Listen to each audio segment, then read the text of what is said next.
Hey guys, what's going on? James here, and in this video today, we're going to be talking about should the Tampa Bay Buccaneers re-sign offensive lineman Joe Haeg this offseason. Now, I mentioned this in the Steve McClendon video. I will mention it here. If you guys want to see me continue to do these videos about some of the, other players that are coming up on free agents, I believe we've done, 12 of these right now, so there still are plenty of other players to talk about. So if you have a specific player in mind, let me know down in the comment section below who else you would want me to talk about in terms of should the Tampa Bay Buccaneers re-sign or not re-sign that player. If you have any other players that I haven't already talked about in videos in mind, let me know. And then also, if you guys have any other video suggestions, leaving those down in the comment section below would be greatly appreciated as well. But let's get to offensive lineman Joe Haeg, who signed with the Tampa Bay Buccaneers last offseason. There was a lot of speculation, not just from myself, but among other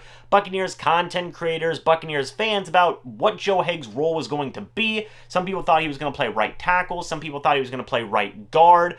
Some people thought he was going to be a high-tier backup. Some people thought he was going to be a starter. And he fell somewhere in like a weird aether, weird gray area, middle of all of those different types of takes.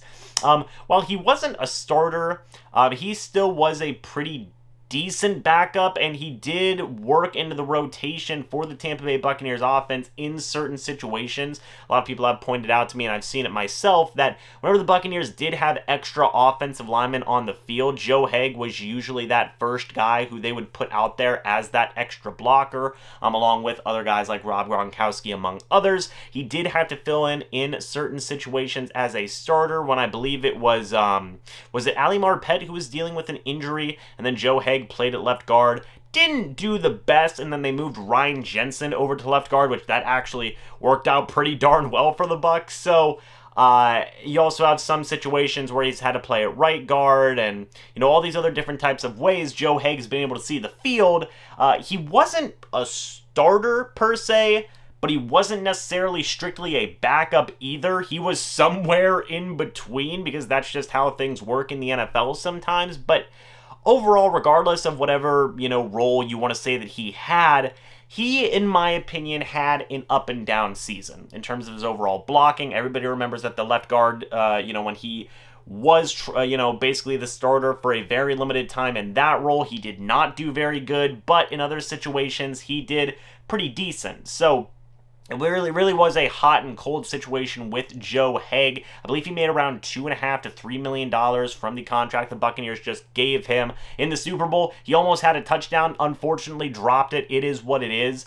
What's going to be the big deciding factor as to whether or not the Tampa Bay Buccaneers will or will not re-sign Joe Haeg is how they feel about the development of some of their younger offensive linemen. Zach Bailey is going to be coming back from an injury. John Molchon is going to be here on the active roster, which I'm a big fan of his, and Bruce Arians agrees with that. Aaron Stinney is going to be coming back as well. So those are just some of the guards.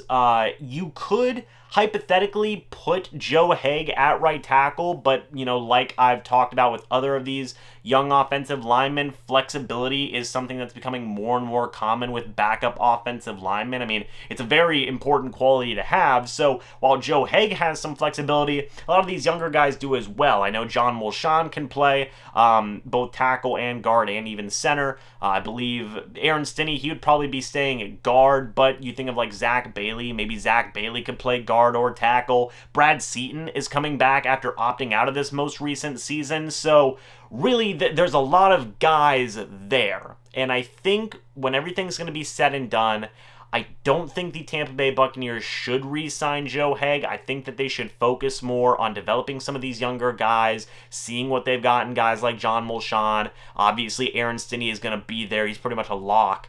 And then you also have guys like Zach Bailey and Brad Seaton who will be coming back as well. There's a lot of names, and I don't think that re-signing Joe Haeg is going to be a priority.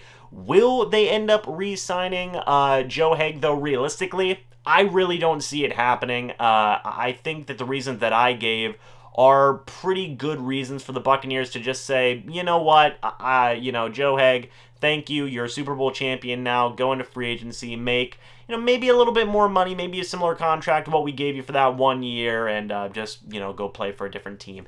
I could see something like that happening. Maybe he'll even get a starting opportunity somewhere else. I think that Joe Haeg could potentially be a starter, maybe another high-tier backup for a different team. We'd have to wait and see. But guys, that's going to be it for this Joe Haeg video. I don't think the Tampa Bay Buccaneers should re-sign Joe Haeg, nor do I think they will end up re-signing him when everything is said and done. But guys, give me your thoughts about all of this down in the comments section below. Do you think the Tampa Bay Buccaneers should or should not re-sign Joe Haeg? And realistically, at the end of the day, do you think they will or will not re-sign Joe Haeg? And give all your reasons and opinions for that down in the comments section below. Again, guys, if you have any other players you want me to talk about for this series, let me know. Otherwise, I'm probably going to transition to some different types of content and talk about some other things. And then also, if you have any other video suggestions, that would be greatly appreciated as well. But anyway, guys, thanks so much for watching this video. Hope you all enjoyed, and I'll see you all in the next video or the next live stream. But until then, and as always, guys, goodbye for now,